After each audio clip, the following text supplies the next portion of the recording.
আচ্ছা, আপনি কি জানেন আজকের দিনে আমরা যে বিদেশি ব্র্যান্ডের জিনিসপত্র ঘরে ঘরে ব্যবহার করছি তার মধ্যে এমন কিছু কোম্পানি আছে যারা ব্রিটিশ আমল থেকে ভারতে রাজত্ব করছে। হ্যাঁ, এইগুলো শুধু কোম্পানি নয়, ভারতের জীবন্ত ইতিহাস। যেমন ধরুন বাটা। চেক প্রজাতন্ত্রের এই কোম্পানিটি 1931 সালে ভারতে আসে এবং কলকাতার কাছে আস্ত একটা বাটা নগর শহর গড়ে তোলে। তারপর আসে সুইজারল্যান্ডের নেসলে। 1912 সালে এসে আজ ম্যাগি আর কিটক্যাট দিয়ে কোটি কোটি মানুষের রান্নাঘরের জায়গা করে নিয়েছে।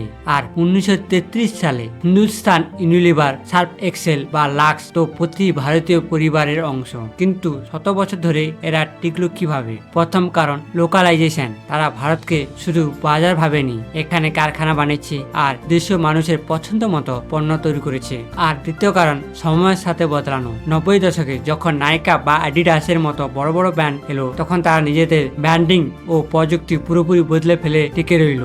100 বছর পরেও বাটা, জুতো বা নেসলের ম্যাগি ছাড়া আমাদের চলে না।